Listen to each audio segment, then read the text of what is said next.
Bagaimana sih peradaban Yunani kuno? Dan bagaimana peradaban tersebut bisa runtuh? Dan di mana sebenarnya letak Yunani tersebut? Yuk kita cari tahu bersama jawabannya. Yunani merupakan sebuah negara yang terletak di sebelah selatan semenanjung Balkan di bagian negara Eropa.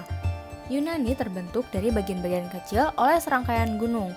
Keadaan tersebut secara alami membentuk negara-negara kota kecil yang merupakan ciri khas Yunani zaman dulu. Keadaan iklim Yunani kering serta tanahnya tidak subur dan berbatu, sehingga sulit ditanami benih pangan.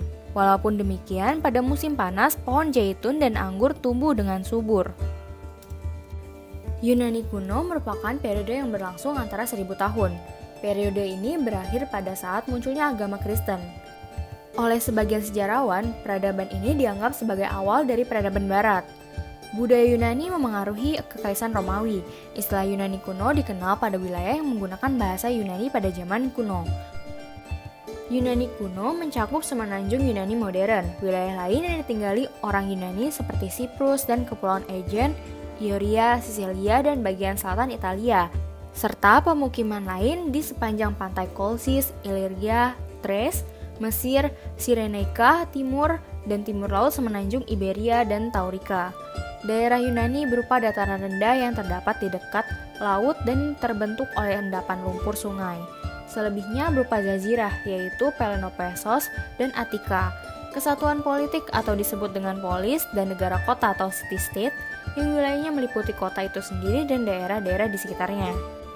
Bangsa Yunani merupakan campuran antara penduduk asli dan pendatang yang berasal dari padang rumput sekitar Laut Kapsia. Mereka termasuk ras Indo-Jerman yang disebut bangsa Hellas yang gagah berani. Bangsa Yunani kuno terdiri atas berbagai suku bangsa. Mereka mendiami wilayah yang disebut dengan negara kota atau polis. Polis sendiri diartikan sebagai sebuah kota yang terbentang sebagai pusat kota dengan daerah pedesaan di sekitarnya. Yunani mencapai masa kejayaannya pada abad ke-5 sebelum Masehi. Yunani kuno melahirkan peradaban tinggi yang dimulai sejak sekitar 2000 sebelum Masehi. Bangsa Yunani termasuk bangsa Indo-Jerman yang terdiri dari 3 golongan besar, yaitu bangsa Ionia yang merupakan suku bangsa Ionia menetap di Jazirah Attika dengan polis utamanya adalah Athena. Bangsa Aeolia, suku bangsa Aeolia menetap di Yunani Utara dengan polis utamanya Delphi. Bangsa Doria yang merupakan suku bangsa Doria menetap di Jazirah Peloponnesos dengan polis utamanya adalah Sparta. Pada saat itu Yunani masih terpecah-pecah sehingga banyak pemerintahan kota yang dikelilingi tembok pertahanan sehingga melahirkan 2 corak pemerintahan, yaitu pemerintahan Sparta dan Athena. Pada dasarnya Yunani tidak memiliki sistem pemerintahan yang terpusat karena setiap polis menangani sistem pemerintahannya masing-masing. Polis yang memiliki sistem pemerintahan terkemuka di Yunani adalah Sparta dan Athena. Sparta sendiri membagi masyarakat dalam 3 golongan, yaitu yang pertama citizen atau orang-orang Sparta berjumlah 5-10% dari seluruh penduduk. Mereka terdiri atas penguasa dan tentara. Citizen merupakan keturunan dari para penakluk atau suku bangsa Doria yang datang dari utara menuju Peloponnesos.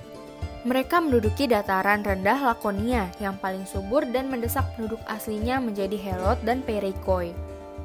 Yang kedua, kaum Helot, yang merupakan sebagian besar penduduk yang bekerja sebagai petani, buruh tani, dan nelayan orang-orang Sparta. Yang terakhir, Peiroikoi, yaitu mereka yang tinggal di pinggiran kota, hidup sebagai petani, pedagang, dan bekerja di pertambangan. Umumnya mereka menyukai kebebasan pribadi. Pemerintahan Sparta selalu siaga dan meningkatkan ketangguhan militernya, terutama pada masa pemerintahan Lycurgus sekitar tahun 625 sebelum Masehi. Sistem pemerintahan Sparta militeristik yang mengutamakan latihan kemiliteran dan kedisiplinan yang keras pada masyarakat. Mereka dididik sebagai tentara yang tangguh. Warga Athena dalam suasana demokrasi memiliki kemerdekaan berpendapat, serta maju dalam bidang politik, ekonomi, seni batik, seni pahat, seni bangunan, dan seni sastra. Athena mengalami evolusi pemerintahan yang sempurna. Semula, golongan aristokrat atau bangsawan mengesahkan kekuasaan oligarki, di mana pemerintahan di tangan sekelompok orang. Kemudian beralih ke sistem pemerintahan tiran, di mana pemegang kekuasaan di tangan satu orang yang berkuasa penuh. kemudian berubah lagi menjadi sistem demokrasi. Pemerintahan demokrasi di Athena mencapai puncak kejayaannya pada masa Perikles, sekitar 462 sampai 429 sebelum Masehi. Sistem pemerintahan mengenal beberapa lembaga, yaitu yang pertama adalah Arkon, yaitu pelaksana pemerintahan berjumlah 9 orang.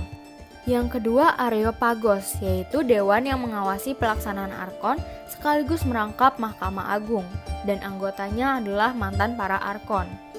Yang ketiga Boule, memiliki tugas antara lain menetapkan Arkon, meminta pertanggungjawaban Arkon, dan menghukum Arkon.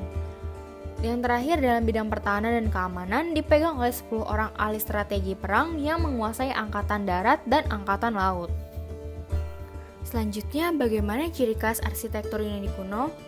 Seni patung atau seni pahat Yunani pada awalnya menghasilkan patung seperti patung bangsa Mesir yang kemudian dikembangkan menjadi lebih hidup. Patung dibuat dari marmer dan perunggu. Pemahat terkenal dari Yunani bernama Phidias, sedangkan arsiteknya adalah Iktinus. Di Yunani, seni patung berkembang sejak zaman prasejarah atau zaman batu hingga tahun 1000 sebelum Masehi, dengan bentuk-bentuk binatang dan manusia yang disertai ukiran dan pahatan pada mata dan lengan. Bangsa Yunani tidak hanya berhasil dalam membuat patung, bangunan-bangunan yang megah dan besar, mereka juga menemukan sistem skala perbandingan yang tetap digunakan hingga saat ini. Mereka mengembangkan sistem rancangan dan pembuatan kolom dan elemen-elemen yang digunakan dalam bangunan yang disebut dengan order. Jenis-jenis order antara lain adalah Doric, Ionic, dan Corinthus. Bagi orang Yunani, order dijadikan sebagai sistem yang berguna untuk mendesain. Seni pahat menghasilkan berbagai patung para dewa dan tokoh terkenal seperti Dewa Zeus, Pericles, Aristoteles, dan lain sebagainya. Peninggalan Yunani kuno berupa bangunan antara lain adalah: yang pertama adalah Parthenon atau kuil Yunani kuno, sebuah kuil terkenal di Athena, dibangun untuk dipersembahkan kepada Dewi Parthenos. Kemegahan dan keagungan desain kuil yang berdiri di atas tanah 3.680 meter persegi ini tampak menakjubkan. Dalam sejarah arsitektur, Parthenon merupakan kuil yang memiliki kehalusan penyelesaian bangunan tak terandingi. Di dalam kuil tersimpan patung raksasa Dewi Parthenos yang terbuat dari emas. Yang kedua adalah Arkopolis. Dalam bahasa Yunani, Arkopolis berarti bagian kota yang tinggi atau yang biasa dikenal dengan benteng. Arkopolis dijadikan sebagai basis militer dan pusat keagamaan. Oleh karena itu, dibangun di atas bukit atau bagian kota tertinggi dengan alasan agar tidak mudah diserang musuh. Yang ketiga adalah patung singa di Karon. Patung tersebut merupakan sebuah monumen patung singa sebagai tanda tempat terjadinya perang Yunani Makedonia, yang sekaligus menandai saat keruntuhan Yunani.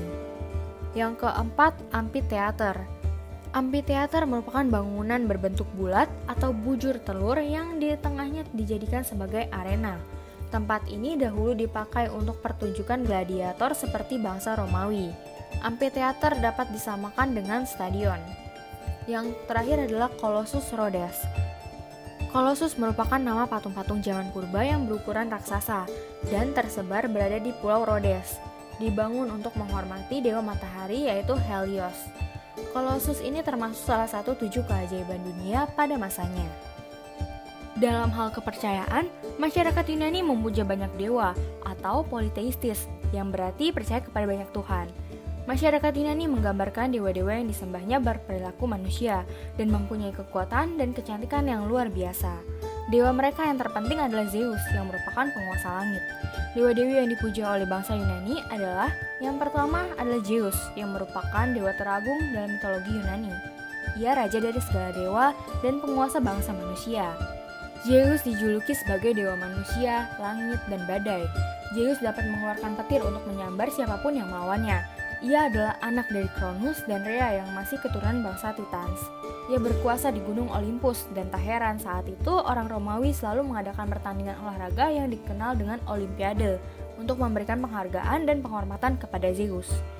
Selanjutnya yang kedua adalah Hera yang merupakan dewi pelindung pernikahan, pengorbanan, dan kesetiaan. Ia digambarkan sebagai dewi yang penuh keagungan dan penuh hikmat.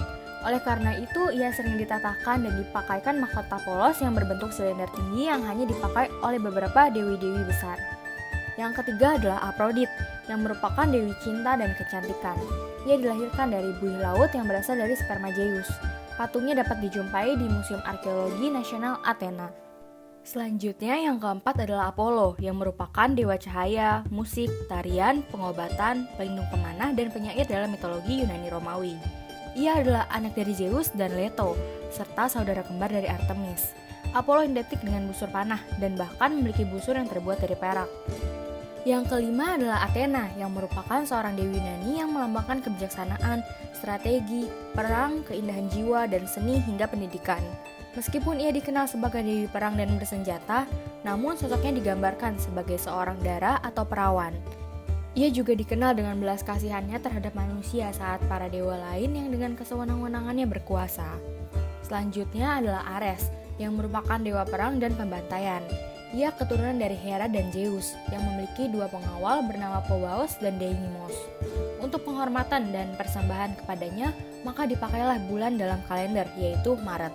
Yang ketujuh adalah Hermes, yang dianggap sebagai dewa keberuntungan, pelindung para petualang, penggembala, pedagang, penunjuk jalan, penghiburan, dan juga pengirim berita.